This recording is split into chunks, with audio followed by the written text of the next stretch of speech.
Alors, abonnez-vous massivement et surtout n'oubliez pas de décrocher la cloche de notification pour ne rater aucun de nos programmes. RK Pro TV.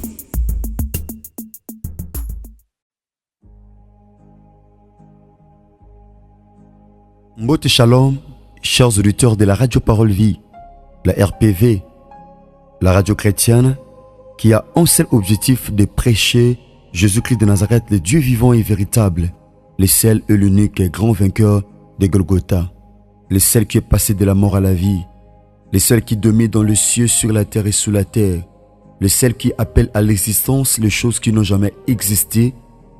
Il s'appelle Jésus-Christ de Nazareth. Merci bien-aimés, chers auditeurs de la Radio Parole Vie, vous qui aimez votre émission Parole Vie, vous qui la soutenez, vous qui la partagez, que le ciel vous soit ouvert. Merci, c'est une émission à caractère évangélique, animée souvent par votre humble frère, le frère Herbie, héritier Bissiamou, votre pasteur, Mwana Nabino, Leki Nabino, Mninga Nabino, Yaya Pena Baibaza Baleki et Painangai.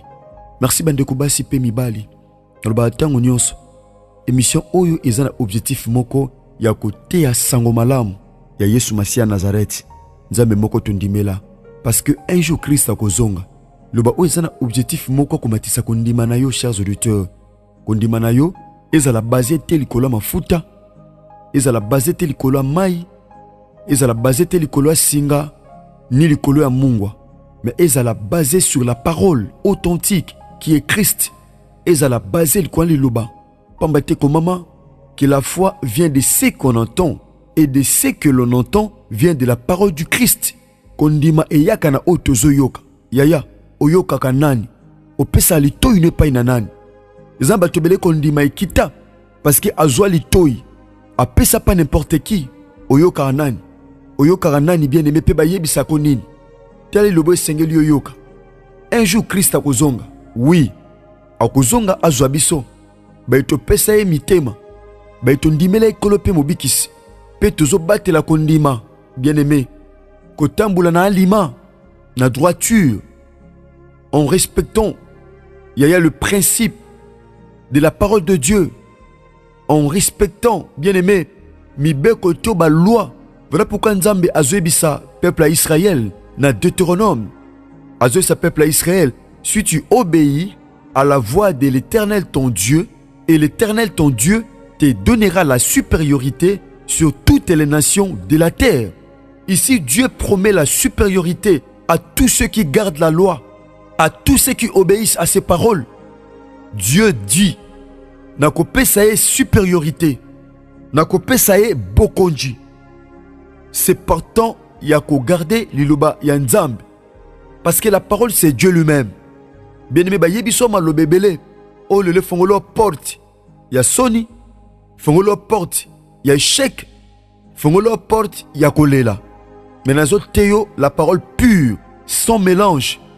Le bon théo, basangi son eloroté. Dans autres théo, un jour Christ a kozonga. Mais bien aimé, bien qu'à kozonga. Mais na sena mabele. Et c'est plutôt bikabolam ou nanzambi. Par la grâce de Dieu, merci. Le but aux qui m'a coquité, il y a tourner mission. Nous étions vraiment dans l'impossibilité. Le kola biso bato te proposaka. Nzambe na disposaka. Ngolo pesa melaki bisote. Mais le long kola pesi biso makasi. Voilà pourquoi tu partages un thème. Eux comme biso na le sambo. N'a fait un mois par la grâce de Dieu. Au moment où tu relobela to annoncer mo biso déjà par la grâce de Dieu. Bien aimé dans le Seigneur. Le lot thème te zolo belezali. Tes ennemis viendront en retard. Banguna na yo. Bakoya en retard. Bien-aimés dans le Seigneur, c'est ça le petit sujet que nous partageons ce matin avec vous, chers auditeurs de la Radio Parole Vie, vous qui aimez la parole, vous qui aimez également votre émission Parole Vie, chers auditeurs de la Radio Parole Vie. Bien-aimés, sujet to partager Zali, Banguna Nayo, tes ennemis viendront en retard. Bien-aimés, ennemis aza tout simplement muto alingate yo za malam. A cause ape mutu asekana yo, aliaka na yo, asalaka bafer na yo, mais na kati ya mutema akanisa makamususu. Aloba makamusu na munoko na ye, mais na mutema il pense à autre chose. Bien-aimé dans le Seigneur, banguna na yo bakoya na retard. Pourquoi bakoya na retard? Bien aimé dans le Seigneur, bakoya na retard pour na ba possibilité te ya ko accomplir mission na ba na bomwe na yo. Parce que bien aimé, ennemi azaka na mission oeza clairement défini. Dans le livre de Jean chapitre 10 verset 10, que les voleurs, l'ennemi, le diable, le Satan, ayaka un pour na ko iba, ayaka pour na ko détruire, ayaka pour na ko panza, c'est ça sa mission. Ceux qui monguna aye na heure o esengeli akoma, il aura tout ce temps ya ko accomplir mission na ye. A cause na tanyos, a cause na liberté, ya ko s'exprimer, a cause na liberté, ya ko accomplir mission o ayeli. Pourquoi sengeli ya na retard? Oh, tant que retard, c'est tout simplement un ralentissement. Moutou aye na sima tango eza prévu. C'est ça, le feu d'arrivée de se produire plus tard que prévu. Koyana ngonga oyo te eza prévu. Koyana mukolo oyo te eza prévu. C'est ça koyana retard. Bien aimé, eza na bato ebele ba échoué na ba domaine musu parce que ba koma na retard. Bato ebele ba ratape musala parce que ba ya pe na retard. Tango aye biso si to clôturer. Tango aye et simbi lisute. Tango aye makamuse sili. Tango aye te délaissé sili. C'est ça. Donc l'ennemi na yo ba koki jamais quoi na air ou esengeli. Il faut bien en retard. Merci, nous partageons rapidement la parole de Dieu. Je l'ai toujours dit, je suis le prédicateur de la bonne nouvelle. Nazali prédicateur ya évangile. Na te aka évangile, tope sango malamu ya Yesu Masia ya Nazareth o mata na croix, o aloba Père tout est accompli. Nzambo akokisa nyonso na croix. Écoutez ceci. Nous lisons les livres des Actes des Apôtres, chapitre 16, dans le verset 23. Il est dit ceci. Après qu'on les eut chargés des coups, ils le jetèrent en prison. Oh, en recommandant aux geôliers de les garder sûrement. Awa lisolo ya Paul na Silas. Batiaki sango malamu. Ezaki na mwasi moko. Awa. Lokola Paul azaki na mission. Ya komema lumière. Et pas ténèbres zo konza. Bamaki lumière na ndeko moko ya mwasi. Ozalaki ko bikula. Ozalaki pe envoûté. Ya l'esprit malin. Mwasi na sima ko bika. Bafundaki Paul na Silas. Nde baki otia bango na prison. Et pas to komi na verset 23. Babetaki bango. Eza basala na Nzambe ebele bazo betama. Na mabe basali te. Bato baosala mabe baotika bango. Mais basali na Nzambe. Bayibi te. Bafingi te. Ya me bakute na bitumba na vie. Ya parfois biso basala na Nzambe tokuta na bitumba ebele. Pona ko luka intérêt à peuple Nzambe. Loko leza musala Nzambe. Loko leza tâche o Nzambe bengeli biso. Mwe pa ko tiki ezate. Parfois muteme sukaka. Bazui basali na Nzambe. Ba charger bango baku. Ba beti bango tellement. Na sima ko beta bango bazui ata sointe approprié. Babwaki bango mbala mo na prison. Na boloko. Yaya. Ba bengi geôlier. Ba yebisi geôlier. Gardez bateau sûrement. Batira bango malam. Tia bateau na boloko.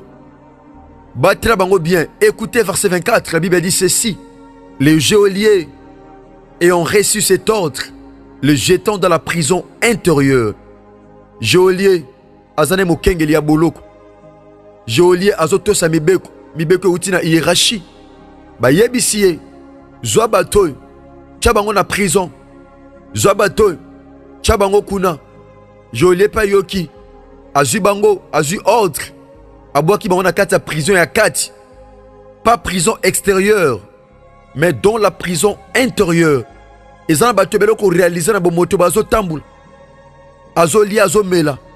Mais spirituellement, il est dans la prison intérieure. Et ça, bato belo pendant que je parle. Batia na prison, ya kati. Batia na prison intérieure. La Bible dit, et leur mis des cèpes aux pieds. Batia bango, ba chaîne. Batia bango banzete, Thomas bende na makolo. Pour pas la possibilité ta ko kiba. Pendant que je parle, et ça n'a pas réalisé bakanga makolo moya makolo ke musike ezate moya makolo koma na mboka mosongolo ezate moya makolo kota na ndako ya libala ezate moya makolo ke na église ezate moya makolo ekene kosala misala mosongolo ezate. Pourquoi? Parce que balia makolo. Pendant que je parle les ana bato ebele bozolanda nga pafa makolo bakanga balimité ou quelque part muto bakangi makolo aza déjà limité. Moi tamboule ezate moi kimambango ezate moi kende musike ezate parce que makolo bakangi muto aza na kati ya prison bakangi sous makolo eza bato ebele ko réaliser il est dans la prison intérieure mais là aussi les cèpes aux pieds bakanga epe makolo batia biloko kilo na makolo pona kimate pour que musika te. Mais c'est que j'ai mis vers le milieu de la nuit na katikata butu mon frère ma soeur na katikata butu Paul na Silas prier et chanter les louanges de Dieu. Eza bato ebele ko réaliser bazo ata makokita oloba iloba moko epai na nzambe. Mon frère ma soeur, c'est possible na kati ya prison bachayo sobeleli Christ quelque chose est salam. C'est possible. Je le dis bien sûr, tes ennemis viendront en retard. Benemi bakwa na retard, oui, batikio na basep na makolo. Mais na butu, yaya, Paul na Silas na nuit, bandi ko sambela, bandi ko kumisa nzambe, nde to kumisaki nzambe, dimanche, nde pe to kila kabili pe to sambela ka chaque samedi. Ils chantaient les louanges de Dieu. Oh, j'aime la parole. Oh, les louanges brisent le chêne. Bandi ko sambela, bandi ko bondela. La Bible dit, et le prisonnier les entendait. Ba prisonnier, ba bandai ko yoka bango. C'était un défi. Ezaki défi basalaki. Bazaki ni na ba relation. Bazaki na ba relation te bien aimé. Mais Paul na Silas, ils chantaient, ils louaient, ils chantaient les louanges de Dieu. Bien aimé dans le Seigneur, tout à coup s'est fait un grand tremblement de terre, en sorte que les fondements de la prison furent ébranlés. Oh! Pendant qu'ils étaient en train de prier, ils étaient en train de chanter. Bien-aimé, tremblement salami. C'est possible dans le sambono tremblement salama.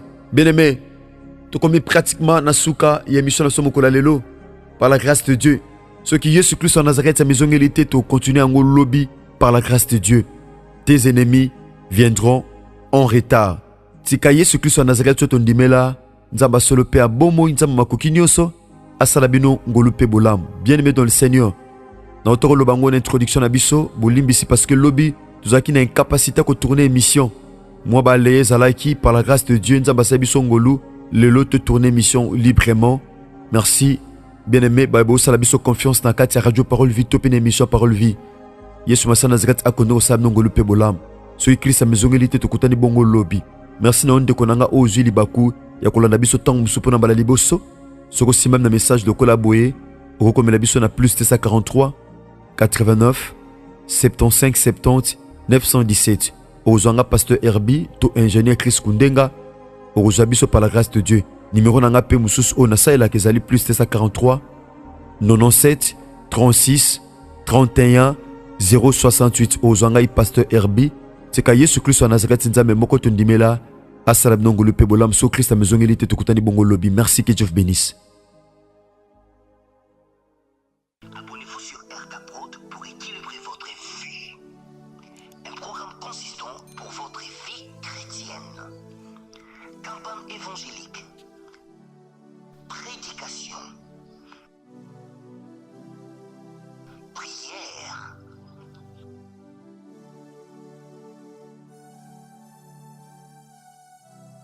Enseignement biblique. Divertissement.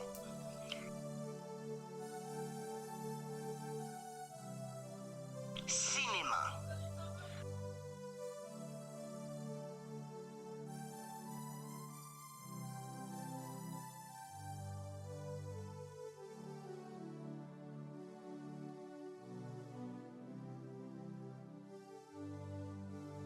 Musique.